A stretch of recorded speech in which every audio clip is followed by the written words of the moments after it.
Greetings, Word Horde. We're here with an exciting option for you. A version of our podcast without any ads. That's right. No advertising interruptions, just the content you love, ready to go in your favorite podcast apps like Spotify and Apple Podcasts. It's another way to support the show, ensuring that we keep bringing you the word stories and language explorations that you love. Try it at waywardradio.org/ad-free. And it's affordable. For just a small subscription fee, you can enjoy A Way with Words uninterrupted, except by us. Plus, it makes a great gift. Know somebody who loves language as much as you do? Give them the gift of words. Easy to sign up, easy to enjoy. It's the same A Way with Words, just streamlined for your listening pleasure. Go to waywardradio.org/ad-free. Support us, support the show, and enjoy an ad-free listening experience. waywardradio.org/ad-free. Thank you. You're listening to A Way with Words, the show about language and how we use it. I'm Grant Barrett. And I'm Martha Barnett. As you know, I do a lot of hiking in the mountains around San Diego County. And I find that often when I get up to around 4,000, 5,000 feet, I'll suddenly see butterflies. And they're usually these beautiful black and yellow swallowtails. They're kind of big, and they're right up there on the mountain peaks. And the first time I went up there and saw them, I thought, well, cool, we're all celebrating. I got up here. The second time I thought, well, that's weird. It happened again. And the third time I thought, what is going on here? Every time I go to a mountaintop, there are butterflies. And sure enough, I learned last week on a hike with some guides from the San Diego Natural History Museum that indeed there's a word for this. It is a thing. What is it? Hilltopping. Hilltopping is what the butterflies are doing? Yeah. It's called hilltopping, and it turns out that male butterflies of many species, they'll go and hang out on top of mountaintops waiting for the ladies. And the ones that go to the highest point clearly have the best genes. And it's sort of like advertising. All right, come get some of this. Yeah, I've got great genes. I was so excited to hear that there was a word for it. Mm-hmm. But it seems to me that this is also a word that we could adapt for human behavior. When you're trying to impress somebody, you're strutting a little more than usual, whether whether you're trying to impress your boss or a potential partner. Hilltopping. Hilltopping, sure, like a butterfly on top of a mountain. Okay, We'll try it. We'll see how it goes. This is a show about words and language, speaking and writing, all the things we say and why we say them and when and how and so on and so forth. 877-929-9673. Send an email to words@waywardradio.org or talk to us on Twitter at WAYWORD. Hello, you have A Way with Words. Hello, this is Judy from Huntsville, Alabama. Well, hello, Judy. Welcome to the show. Hi, Judy. What's up? What can we help with? Well, I'm one of those people that has about hundreds and hundreds of song lyrics that play on auto shuffle in my head. Mm-hmm. And the other day one popped up, and it was the polka dot polka. And it occurred to me that those two things seemingly don't have anything to do with one another, so I wondered how polka dots became associated with that lively polka dance. Oh, it's a great question and well put, because that's a complicated topic. Do you have a lot of polka music in your head? I do. I grew up in Wisconsin, and we did a lot of polkas and schottisches and waltzes and so forth. Nice. That's cool. Yeah, I can hear the accordions now. I can hear the Wisconsin. Judy, it's an interesting story about the 1830s or so, early 1830s. A cool new dance trend hit Europe, and it was called the polka, which is the way that you refer to a Polish woman in that language. She's a polka, whereas the man is a Polak. And the dance was huge. I mean, we're talking like it was the lambada plus the macarena of its day. You know what I'm saying? Just a really, really, all the dance floors were doing it. All the kids were doing it. And because this trend was so huge, the word polka, kind of borrowed out of the Polish language, began to be used for a lot of products and things that you could buy in the store. And we're talking different types of clothes, different types of all different sorts. And it wasn't really the fabric necessarily so much as the shape, the pattern, the cut, the style, that sort of thing. But one of the things that came out of that, and probably the only polka thing that's left from that trend of naming things after the dance, is the polka dot pattern. So we have... Oh, my goodness. Yeah, so that dot pattern of the big round dots they were just called polka dots after the song. It didn't mean that people were wearing polka dots to do the dance. It didn't mean that Polish people wore those dots. It was simply borrowed just to take a little bit of the halo from the huge success of the dance. The marketing scheme. Yeah, marketing scheme. And you see this happening all the time today with products, right? Remember when everyone added I in front of something to indicate that it was having to do with internet or the digital world, borrowing it kind of from Apple and all their I products? Yes, indeed. That's very interesting. I would have never put that together as a reference to the Polish dance. Yeah, it was a wild craze. I mean, people were just nuts for that stuff. They're still wild and crazy for it in Wisconsin. For polka dots or the polka? The polka. Okay. The polka, yeah. In any case, the dot pattern dates to around the 1850s or so. So it was a couple decades after the dance. But it's not like today where when we have some hot new thing, some trendy item, that it peaks like after just a few months or 6 months or even a year. Like at the time, trends really lasted because culture moved a little bit more slowly. Yes, I'm sure. Judy, thank you so much for calling. Well, thanks for answering that question, because now when I sing the polka dot polka in my head, I will know what I'm talking about. Well, I love that, by the way, that they borrowed the word polka back to make a song of polka music. That's cool, indeed. Right? Bye, Judy. Thank you so much for your call. Thank you. Bye now. You know, Judy reminded me that I am ever so grateful to whoever the listener was who called us to tell us about their word for if two people are walking on the sidewalk and they're headed for each other, and so they sort of go back and forth, doing this Who's going to pass on which side? And Yeah, they call it a polka dodge. Polka dodge, nice. 877-929-9673.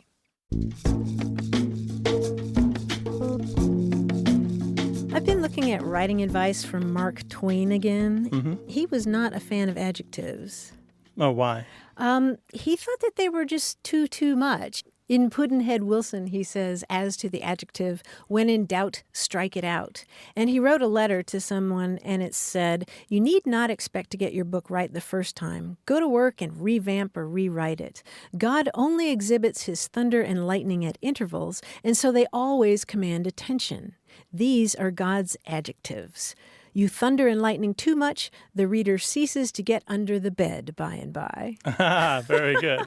But the original part of that sentence is advice that I still see from people who know writing, which is it's not really about the first draft ever. It's all about the redraft and the redraft absolutely. And the redraft. It's about the editing. Always. For sure. Your own editing and the editing of other people. He's good for writing advice, that Mark Twain. Sure. 877-929-9673. Hello, you have a way with words. Hi, Martha. Hi, Grant. My name is Chris Fesenmeyer. I'm calling from Reno, Nevada. Welcome to the show, Chris. So my late father used to do this thing where if you asked him a question when the answer was just obviously yes, he had three things. Is a pig pork? Or is the Pope Catholic? Or does a bear poop in the woods? And he didn't use the word poop either.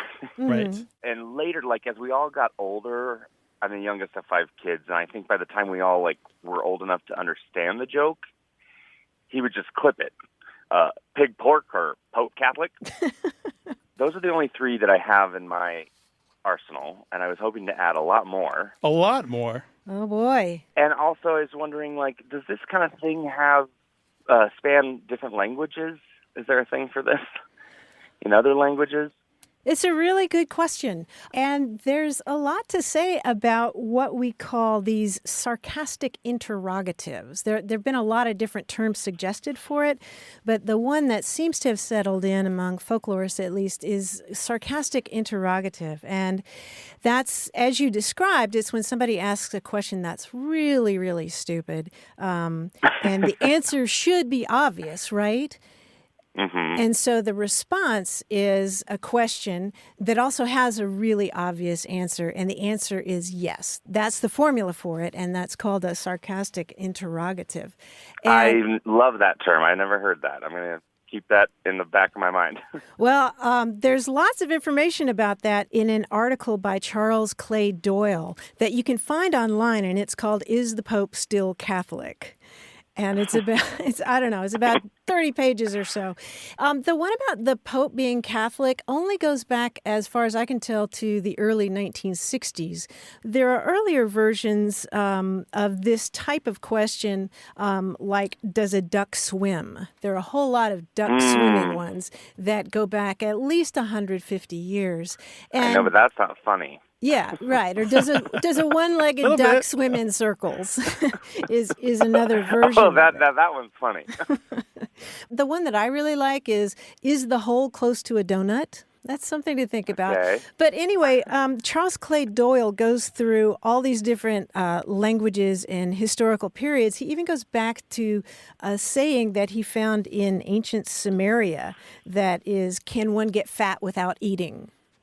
And So what year are we talking about here then for this kind of sarcastic interrogative? well, the thing is, he says that's not really one of those. I mean, if you think about it, there are passages in classical literature or So thousands of years. well, but no. What I'm saying is that there are somewhat similar versions, but they're not really sarcastic interrogatives. Right, Like, so- for example, in the Bible, in the book of John, Jesus says something like, are there 12 hours of daylight? And the answer is yes, but it's not like he's doing a sarcastic interrogative Right. where somebody had just asked him a stupid question. So what I'm saying is that this guy did exhaustive research, and what he found was pretty much the duck one.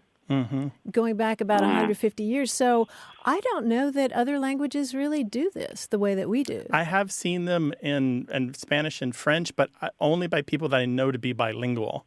So I'm not quite sure if they were borrowing it from their English or if it exists alone in Spanish and French. Okay. But if you want lots more of these, you can find them in this article called Is the Pope Still Catholic? I'm going to look that up because I did do some, Googling before I called you, and I couldn't find anything. But sarcastic interrogative, I'm going to look up that, and I'm going to look up that article, Martha. Okay, great. Another thing you might look up is echo questions. In general, when you answer a question with a question, linguists call that an echo question. And a lot of times they do play a sarcastic role, or in the Bible bit that Martha quoted, they're just really about bringing you to an answer without giving you an answer.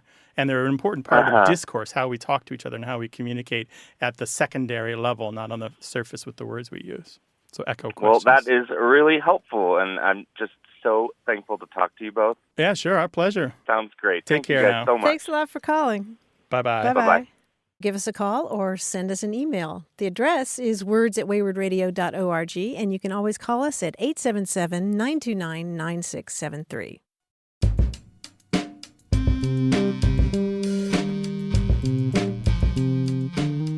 The Greek word for cuckoo bird is cuckoos.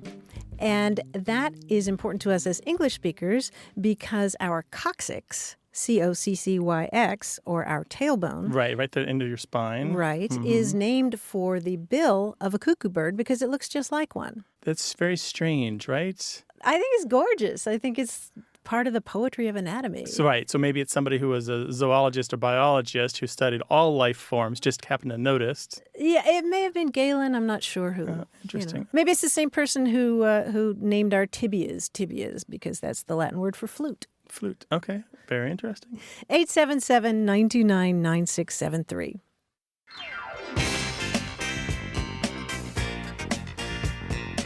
This show is about language examined through family, history, and culture. Stay with us. You're listening to Away with Words, the show about language and how we use it. I'm Grant Barrett. And I'm Martha Barnett. And joining us on the line from New York City is our quiz guy, John Chinesky. Hey, John. Hey, Martha. Hey, Grant. How you doing? When we do our little quizzes here, I try to avoid puns here because we're above such low humor. Just kidding. In this quiz, I'll give you a pun with a key word missing. You fill in the missing word. Oh, boy. Okay? I'll give you the first letter of the missing word. Here we go. For example, if you don't pay your E, you get repossessed. The answer is exorcist. You don't pay your exorcist, Oh, you get repossessed. Gotcha. Okay. Yeah, get So it? E is just the first letter of the word. That's just the first letter of the Okay. word, yeah. I was trying to figure that out. Okay. was Okay, just and our- you know that's- that Grant is allergic to puns. He may break out in hives here. Well, that's a good thing we're doing this. Already. Lips His are tongue swollen starts to already. swell. Yeah, it's okay. What's the definition of a W? It's a dead giveaway. What's the definition of a W? It's a dead giveaway. It's a dead giveaway. A will? A will, A yes. will, A will is a dead gotcha. giveaway. You know, the electricity went off at the school. The students were D. Delighted. Yes, they were. They were delighted. Speaking of school, it wasn't school I disliked, just the P of it. The principle of it. The principle of it, right. I knew a government employee in Spain who was an S servant. Civil A servant? civil servant, yes. Oh, Lord. Nice. I dreamt I had written The Lord of the Rings. My wife said I'd been T in my sleep. Talking in your sleep. Talking in my sleep, yes. You know, I couldn't figure out how to work my seatbelt. Then it C. Clicked. Then it clicked. Right. Hey, did you hear about the two Wi-Fi antennas that got married? The R was fantastic. The reception. Reception. The reception was fantastic, yes. I'd love to learn about the R of the Earth. It would totally make my day. Rotation? Yes, I'd love to learn about the rotation of the Earth. My day. It would make my Took day, me a yeah. second. I'm a little slow today. Speaking of which, did you hear about the new restaurant on Mars? The food is great, but it lacks A. Atmosphere. Atmosphere, right. Speaking of which, do you know the best way to organize a solar system party? You pee. You plan it. You plan it. Yes, very good. Finally, 43 consonants, 21 vowels, a comma, and an exclamation point were all put on trial. They will be S next Friday. Devowed. Sentenced. The sentence is right. Nicely done. Oh my gosh, All John, right. I think you found Grant's sweet spot. Oh, I didn't Yeah. say that. Secret sweet I just said spot. no puns. He hates them. No, it's not that Know thine enemy. he's good at them. He just hates them. That's all. John, you're a real ball of fun. Really appreciate you coming out and doing this each week. Thank you, guys. It's been a lot of fun. A barrel of monkeys. Ouch. Bye. So, Bye, John. see ya. Bye.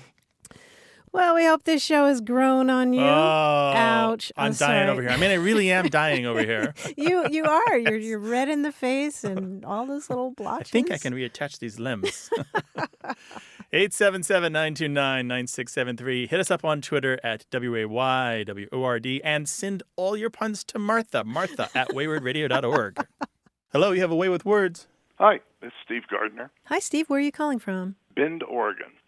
In the past several months, I've seen the expression bully pulpit being used quite a bit, often in a relatively pejorative sense. Some time ago, I know that's or I'm pretty sure it's a Teddy Roosevelt line saying the presidency is a bully pulpit, but I don't think he meant it in the sense of schoolyard bully, but rather as he used the word bully to mean something like awesome. And I can't find anything other than my own opinion to back me up on that. Mm-hmm. Bully, like bully for you. Yes. Mm-hmm. Yeah, you're right. I've noticed the same thing, and you, Steve, are very observant, and so props to you. The thing that's happening here is really interesting is we've got that double meaning of bully, and the old meaning has fallen away. The old meaning good or great, has disappeared. And it's not the first time that has happened to that particular bully. Originally, it meant a good or great person, or just a swell fellow, a nice guy, somebody that you could pal around with. And then later it became the general adjective. And today we only know bully as in the guy who harasses you or is mean to you because it gives him pleasure, that sort of thing. And in between those two, in between the old meaning of bully and the new meaning of bully, people started making the obvious joke playing on both meanings of bully. And then we got to where we are today, where the old meaning's gone, and we only know bully pulpit is a pulpit that you would stand in front of, say, at a church, and be mean from. But I'm with you. I think that people kind of need to be reminded of this Teddy Roosevelt phrase. It was in 1909. One of the people that worked with him, Lyman Abbott, told a story that was widely circulated in the newspapers about Roosevelt sitting down and writing something kind of preachy. He really saw the role of president as a place to deliver moral messages and to talk about what it meant to be a good person, a good American, a good man, that sort of stuff. And Lyman Abbott writes about Roosevelt had just finished a paragraph of distinctly ethical character, those are his words, when he suddenly stopped, he swung around and said, "I suppose my critics will call that preaching, but I have got such a bully pulpit." And in that sentence, that quote, which is the source of all the references for Roosevelt saying that, in that source, you can actually feel that bully is clearly an adjective that means something positive and has nothing to do with being mean on purpose in order to make people feel bad or to hurt them. So it's an adjective modifying pulpit? It is, that's right. Bully, meaning a good pulpit, meaning a very great place to preach from. Oh, super cool. And pulpit obviously being the thing in a church that the sermon is delivered from. Right. Yeah. So in any case, so now here we are, many years later, and that old sense of bully is gone. But we've got bully pulpit is an idiom that is widely misunderstood. I know y'all are much more towards the living language concept than I am. In this instance, granted, bully itself has changed, but does that mean it's okay to misquote the president, the old one? Yeah, it's funny. I don't know that harm is being done, but certainly a few minutes with the dictionary would give anybody clarity and allow them to more properly understand what he meant, which would change probably the way that they would reflect on his presidency. I mean, just understanding that one word bully better makes you know the man better. And so I think any student of history or language probably should know that old meaning and get it. So even though I'm a huge fan of the living language idea that English is always changing and we shouldn't worry too much about it, just enjoy it as it is and do well for ourselves to speak and write, I think this is one of those cases where going back in time serves a real purpose. It's not just desperately holding on to an archaism. What do you think about that, Stephen? In my case, it's not holding on to an archaism as much as it is just being full tilt pedantic. Oh, but yeah. Because I knew that, I don't know, since I was a child, I knew that Teddy Roosevelt used the word bully. I don't know where that came into my knowledge. Yeah. And it hit me several years ago that his expression was being misused.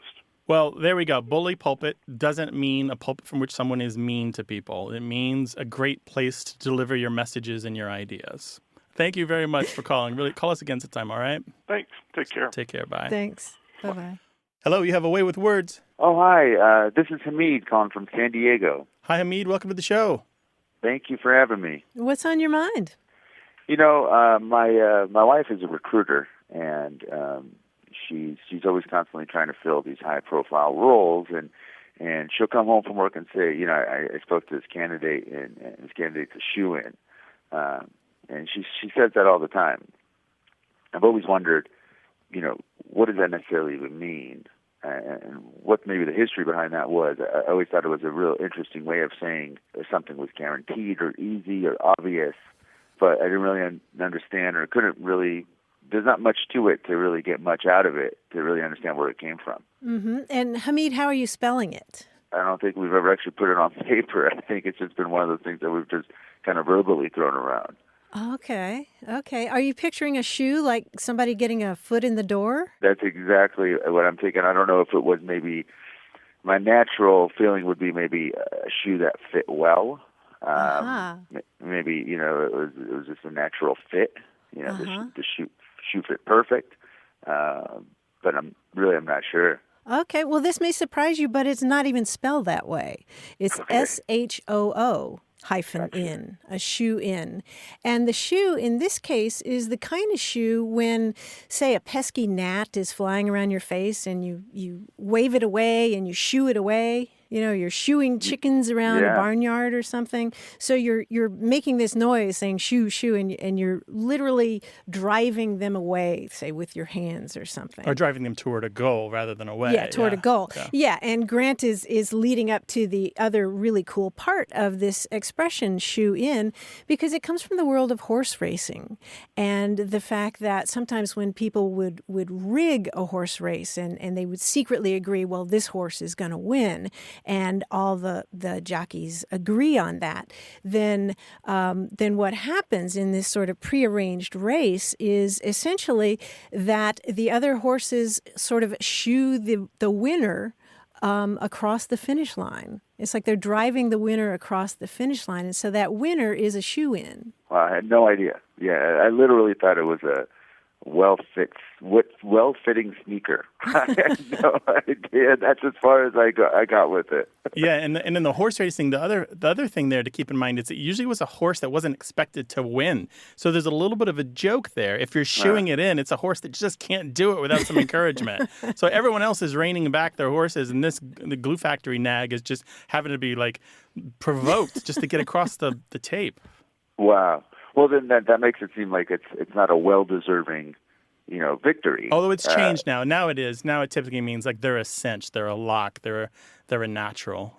Yeah. And there's no negative connotation now. Well, no, that's great. Very interesting. Thank you guys so much. I really appreciate it. Yeah, sure, thing. Hamid. Really appreciate it. Thanks care. for calling. All right. You guys have a great day. Thank you. We get so many terms from horse racing, and another one that has to do with winning is the term hands down. Somebody's a winner hands down, and that refers to when the jockey is so far ahead of the other horses that he or she can just relax. No, so they don't have their grip on reins the reins. up. They're winning hands down. So a Shoo-In wins hands down. And I wanted to talk a second about shoo. That's onomatopoeic for this noise that we make, right? But it exists in other European languages. The shoo noise used to encourage animals or kids or other things that need to be herded to do stuff. Shoo. Shoo, yeah. 877-929-9673, words@waywardradio.org, and talk to us on Twitter at WAYWORD.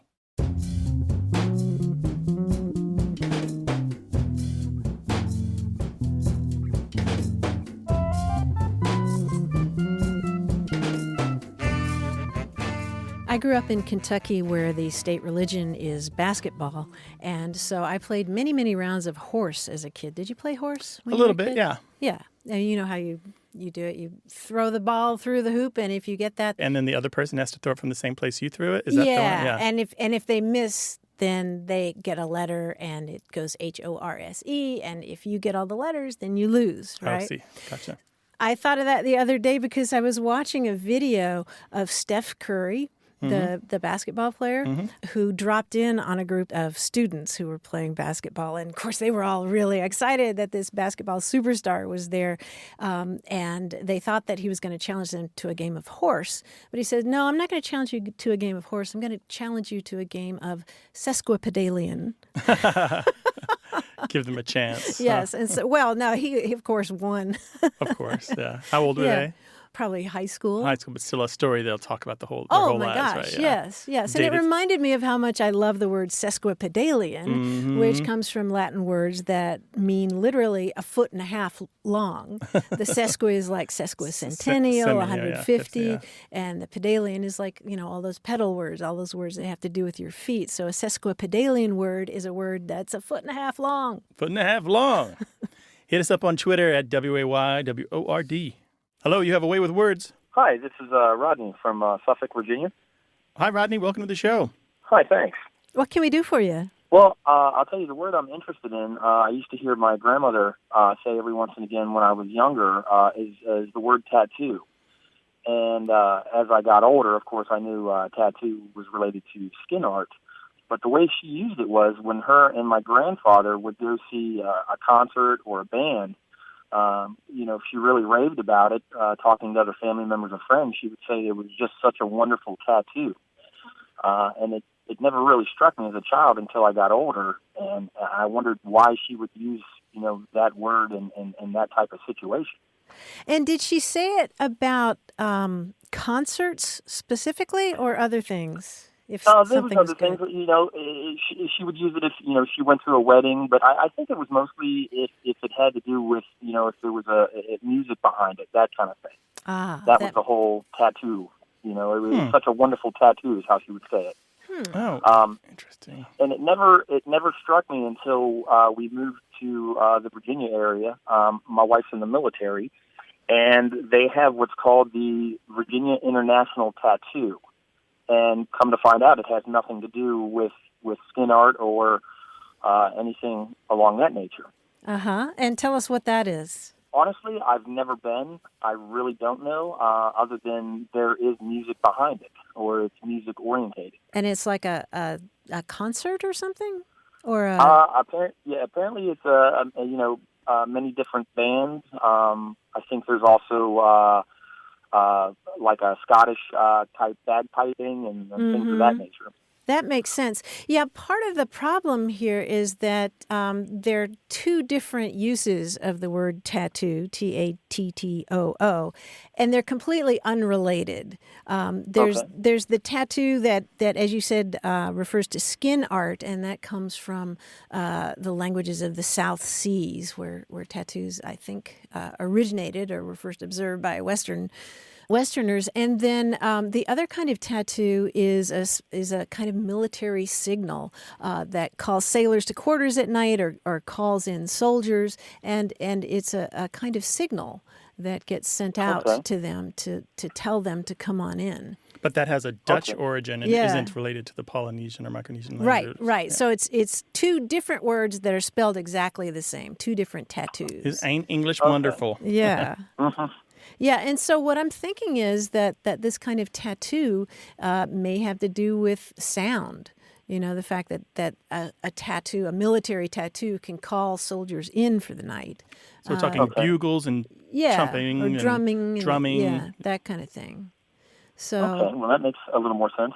Yeah, that's the only connection that I can see there. Yeah, I need a time machine. We'll go back and talk to her and figure it out. I was probably 10, 11, at the time whenever I would hear her say this. And like I said, it was mostly when her and my grandfather would go out to see a concert or something along those lines. And, she really raved about it. I just remember, she would say, it was just such a wonderful tattoo. Such a wonderful tattoo. And were your grandparents military folk? Were they part of that culture? My grandfather was, yes. Yes, he was in the military during World War II. It's possible she picked it up. Yeah, that's right? What I'm thinking. And so she borrowed the usage kind of indirectly and just generalized it, which is kind of the way words and new meanings are formed. Yeah. Mm-hmm.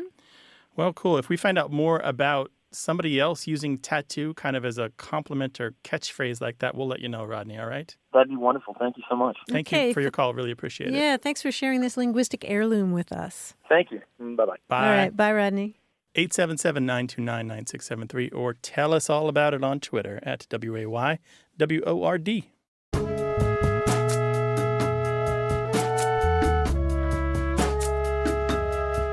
I've just learned what a belly flower is. What's that, a tramp stamp that's on the front, not the back? No. No, it's a term for a small, low-growing wildflower, the kind that you have to get down on your belly to see. Okay, belly Isn't that flower. cool? That's nice. Yeah. It's a term that you hear mostly in the West, particularly California, a belly flower. You go out to the desert, Anza Borrego Desert, you see all these little belly flowers. We had a great bloom this year. Oh, didn't we? The super bloom. All the rain. Hit us up on Twitter at WAYWORD. Support for A Way with Words comes from Jack and Caroline Raymond, proud sponsors of Wayward Inc., the nonprofit that produces and distributes this program. You're listening to A Way with Words, the show about language and how we use it. I'm Grant Barrett. And I'm Martha Barnett, and I have a book I want to recommend to you. Okay. It's called Pax. That's P-A-X, like the Latin word for peace, Pax. It's by Sara Pennypacker, and it's spent about a year on the New York Times bestseller list, and with good reason. It's been described as a worthy successor to the children's classic Charlotte's Web. It's written for about 8 to 12-year-olds, but adults will also find it keenly observed and deeply moving. I certainly did. It's a story about a boy who raises a pet fox from the time it's very young, and then he has to let the fox go. And they have such a bond that the boy eventually goes in search of this fox, and that's what the story is about. And a few weeks ago, I was lucky enough to lead a discussion with the author, Sara Pennypacker, when she spoke at California State University, San Marcos, just north of here. And one of the things that she told the students there was how much time she spent observing fox behavior and talking to experts, biologists who study foxes, and how they communicate. And it's one of the things I really love about that book, because all that research pays off, even in the first paragraph, which I wanted to read to you. The fox felt the car slow before the boy did, as he felt everything first. Through the pads of his paws, along his spine, in the sensitive whiskers at his wrists. By the vibrations, he learned also that the road had grown coarser. He stretched up from his boy's lap and sniffed at the threads of scent leaking in through the window, which told him they were now traveling into woodlands. The sharp odors of pine, wood, bark, cones, and needles slivered through the air like blades. But beneath that, the fox recognized softer clover and wild garlic and ferns, and also 100 things he had never encountered before, but that smelled green and urgent. And it's such a great beginning to this. That's the first paragraph of the book. That's the first paragraph, and the boy is in the car holding this fox that he's raised since the fox was tiny, and he has to let it go. So it's got that Charlotte's Web depth and heft to it, but it's a fantastic. And she keeps it up. I mean, throughout. She set a pace for herself that must be hard to keep up. Yes. What's really cool is that it's told from 2 points of view, the boys and the foxes, and at first I was thinking, can you really tell a story from a fox's point of view? But it's gorgeous. That's great. I will recommend this to my son if he hasn't read it already. Oh, I think Guthrie would love it. And I'll read it myself, yeah. Okay. So that's Pax, P-A-X, by Sara Pennypacker. Right. Thank you for a great book recommendation, Martha. You're welcome. We love to talk about language on this show, including book recommendations. If there's something you've read that you'd like us to share with the rest of the world, give us a call, 877-929-9673, or spread your excitement in email to words@waywardradio.org. Hi, you have a way with words. Hi, this is Zach Smith calling from Plano, Texas. Hi, Zach. Welcome. What can we do for you? So I was watching a documentary called Euro Dreams of Sushi. It was about this guy in Japan that's this sushi artisan that's been doing it for the last 80 years. So much so to where the fact that he's had several rounds of apprentices come through training with him. And so part of the documentary was focused on him, and the other was focused on the people that he's worked with. And one of his apprentices was describing his time with the master, and it was all positive. And then it got to an idiom that I had no idea if it was either positive or negative. And the idiom was, "I don't sleep with my feet in his direction." Ooh. And I couldn't tell if that was a positive or negative thing. Yeah, and you couldn't tell from the context either then. Yeah, because it was positive, but he ended this long I've learned so much from him, and going on and on and on, and then it was almost like a tonal change, and then this idiom at the end. That's really interesting. Yeah, it was a positive. It was meant as a compliment. And it has to do with this cultural idea that the feet are filthy and the feet are unclean. And I mean in a literal sense and more in a cultural, emotional sense. For example, not just in many Asian cultures, but in the Middle East and in some other places, you don't show people the soles of your feet. You take off your shoes in certain environments. To step on a picture of someone is considered extremely rude. And in Japan in particular, to sleep with your feet in someone's direction. Even if your bedrooms are next to each other, you will rearrange your sleeping quarters so that your feet do not point to the other person in the other room while you're sleeping. I mean, if you believe in these things so still. Interesting. Yeah. Yeah. And so to say that you don't sleep with your feet in someone's directions means you don't show them any animosity. You have no ill will. There's no residual negativity between the two of you. Yeah, and that makes sense because he had moved past, and he had his own. The apprentice had at this point had his own restaurant, and he was and so that actually I've learned a ton from him, and I don't hold anything against him, even though now we're maybe competitors. Yeah. Makes sense. Yeah. That makes perfect sense. Thank you guys so much. Our pleasure. By the way, that is a wonderful film, isn't it? It is really, really good. My fiance and I went to Japan last year, and we've just become infatuated with the culture. Because this guy was just, for the last almost century, he's just been cultivating and refining his ability to to make good sushi. And he doesn't care about like prestige, fame, or money. He just wants to do it because he wants to be good at it. And it just is so cool. Thank you for recommending this film to everyone, and thanks for a really good question. It sounds like you were doing a close watching of the film. Yeah, absolutely. All right, take care now. You guys have a great day. Bye-bye. Thanks, Zach. Yeah, I've heard a lot of people raving about that film. Its title again is? Jiro Dreams of Sushi. Okay. Yeah. And it's on my list. This whole shoe cultural thing, if you remember the press conference with George W. Bush getting a shoe thrown at him, it wasn't just because the shoe was a readily available weapon. Right. It was because it was an insult. Yeah. A cultural insult. And you find again and again places, I mean, your feet are walking on the place where all dirt ends up eventually, right?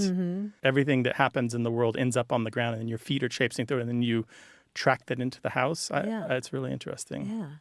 Don't sleep with my feet in his direction. Yeah, I don't sleep with my feet in his direction, meaning I don't have any ill will. Well, send some emails in our direction. The address is words@waywardradio.org. We have a very active Facebook group, and you can find us on Twitter @Wayward.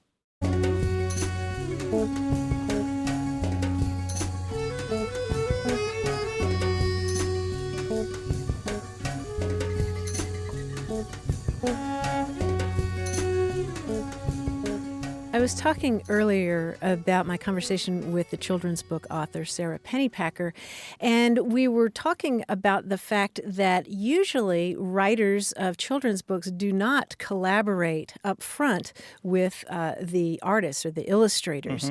John Klassen, her illustrator for the book Pax, was in on that conversation at the university, and he's the Newbery Award-winning illustrator for books like I Want My Hat, My Hat Back. She was talking about the fact that on other children's books, she also did not collaborate up front with the illustrator. And she wrote one book called Stuart's Cape, which is about an 8-year-old whose family moves, and he's really nervous about getting locked in the bathroom at the new school, or the other third graders won't like him. And he was also worried about man-eating spiders in the closet at his new home. And the manuscript was given to an illustrator whose first language is French. And so when the illustrations came back, there was a picture in the closet. Of a man eating spiders? In the closet. And what I love about Sara Pennypacker is she said she loved that. She just changed her language because she loved the image so much. She changed it to what if there were man-eating spiders in his new bedroom closet, or a man eating spiders. And she was saying that that's one of the glorious things about working with an illustrator, is that they show you things that you would never have thought of yourself. But isn't that great? It is great, and it shows the power of the hyphen that you need between man and eating, right? The power of the hyphen. But if English isn't your first language, you might not pick up on the nuance of that hyphen. Yeah. That's cool. 877-929-9673. Hello, you have a way with words. Hey, this is Greg DeMonte. How are you? Hi, Greg. How you doing? Where are you calling from? I'm calling from Norfolk, Virginia. Norfolk, Virginia. Welcome to the show. What's up, Greg? Thank you. I was calling because there's a word that I use quite often. And sometimes when I use it, it's 50-50. Either some people look at me like I'm crazy, they've never heard this word before, and other people know exactly what I'm talking about. And the word is smarmy. To be honest, I've always assumed that smarmy is something to mean like someone is kind of untrustworthy, or always trying to get maybe something for nothing, or, just kind of slimy, sneaky kind of person. Yeah. And the other question I had about it was, is it a combination of words? Like, is it even a real word? Did somebody just make it up? Well, all words were made up by somebody at one point, but I know what you mean. Well, it's definitely a word. Yeah. I love the word smarmy. Smarmy. It's just somebody who's just icky. Well, yeah, and you have to say it like you said it, like smarmy. Like you can't, you know what I mean? It's just, they kind of go hand in hand. Right. Yeah, it's a word that sounds like what it means. And it's related to an old verb, smarm, that means to smear or bedaub. Just ugh. So imagine making something greasy or oily, and then think about the meanings that we have for somebody who is greasy or slick, right? Exactly. Yeah. Unctuous. Well, I was going to say, it reminds me of the word unctuous, which comes from a Latin word that means to anoint, with oil. It's related to unguent, and unctuous means just kind of oily and sleazy and too slick smarmy. to get a hold on, right? They always get away. Yeah, just just pouring it on a little too thick, and smarmy. Well, I appreciate that. It's definitely something that I feel like I'm happy to know that I'm using it in the right way. Oh, absolutely. I'm surprised that you have people who don't believe that that's a word. Yeah, they just need to read more, I think. I had that response once. It didn't really go well, but I agree. Never does. By the way, it's got at least 100-year history. I can find the first use I know of the adjective smarmy, which is newer than the verb to smarm, is 1899. So it's got a long history in English. All right. Yeah, so definitely not just you. Not just you. Good. Then I don't feel like such an island anymore. Greg, bless your heart. Thank you for calling. Really appreciate it. Thank you, guys. Cheers. Bye, Take Greg. care. Bye. All right. Bye-bye. So this first use from 1899 is from a word contest in a journal called The Academy. And they're making up new words. I don't know what I think it was just for fun. And smarmy is there as an adjective. Now, the thing about smarmy, that is the first use of it as an adjective that I can find. Really? Now, smarm is the noun and smarm is the verb. Are much older. They've got 50, 100 years prior. They're out there. Mm-hmm. But it's really interesting. I don't think it came from the word contest, but somehow it was in the ether, and this contributor threw it in there. Huh. And that was how long ago? 1899. Oh, yeah. How about that? If a word has caught your ear and you want to talk about it, call us at 877-929-9673 or send it an email to words@waywardradio.org. Hello, you have a way with words. Hi, this is Andrea Warfel, and I live in Hazlet, Michigan, in the greater Lansing area. Gotcha. Welcome to the show. What's up? Well, I'm here with my 6-year-old daughter, Nevy. I'm raising up a couple of word nerds here, and she asked me a very good question the other day that I did not know the answer to, but I said we should call Grant and Martha because I bet they can tell us. Oh, excellent. All right, so I will pass you over to Nevy. Here she is. Okay. Why does XOXO stand for hugs and kisses? Why does XOXO stand for hugs and kisses? Nevy, what a good question. What made you think about that? We were texting back and forth with Daddy, who was off working in Detroit. And he wrote back XOXO, and we got to wondering if the O was for hugs, like the arms around the body, but then why the X for kisses? Because when you go to kiss someone, what shape does your mouth make? Oh. Yeah. You're right. Well, we don't 100% know for sure why we use X for kisses and O's for hugs, but the best theory that people who study these things have come up with is that the X used to be a way to sign important documents to show that you were being faithful and honest and true, and you would actually kiss the spot, which kind of confers a blessing upon the document or shows your sincerity. And that X has to do with the cross, the Christian cross that Jesus died on. And in fact, in many cases, you will find people talk about that X not as an X, but as a bunch of crosses, even though they're on their side. And that's the best theory that we've found so far. So it was a way to sign documents, and then you might kiss it to show, kind of make it formal, to formalize it. Kissing is always involved in rituals and things, even now, right? So the O's are the hugs, then? The O's are the hugs. Many people just think it was a way to indicate the physical arms encircling someone else. Okay, and that's what we thought, but we just couldn't figure out where that X came from. Yeah, so the X is the kiss, though, and the O is the hug. We're glad you're talking about that and raising new word nerds.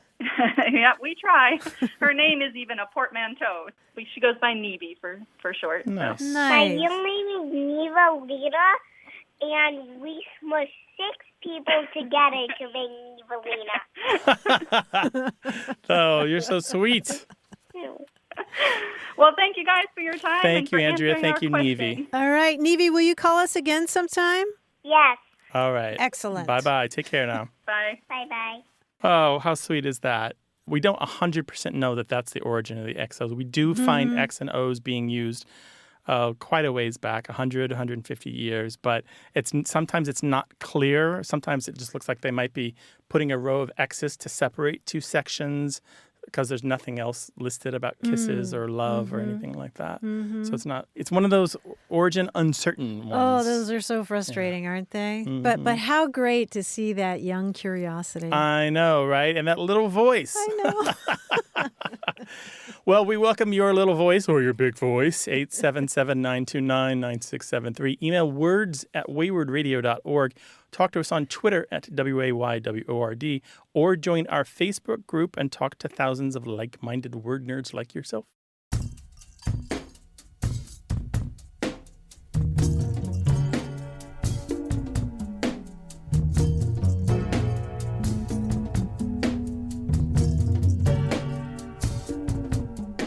Have we talked about plot bunnies on the show? Plot bunnies? So P-L-O-T, as in like the plot of a book, and then bunny, like bunny rabbit. Is this like a MacGuffin?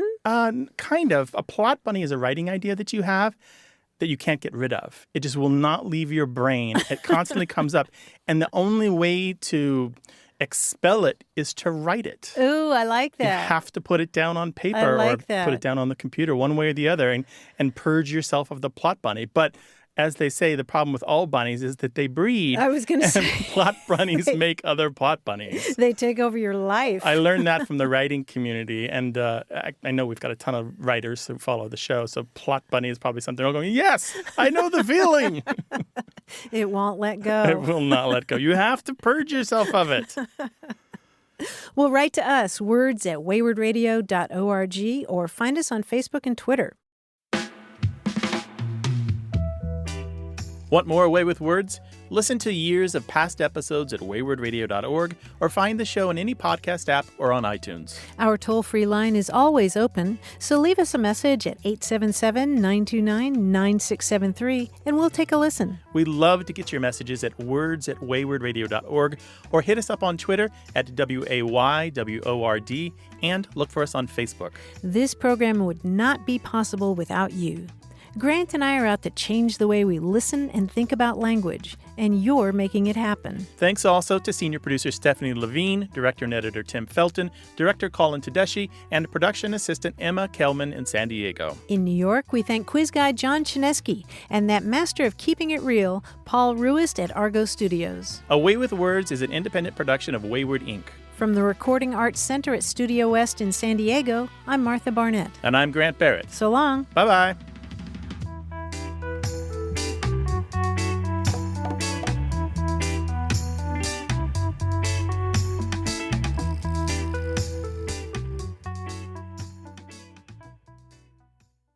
Support for Away with Words comes from Lizanne Fokian and Chloe Potamianos Homem, proud sponsors of Wayward Inc., the nonprofit that produces and distributes this program.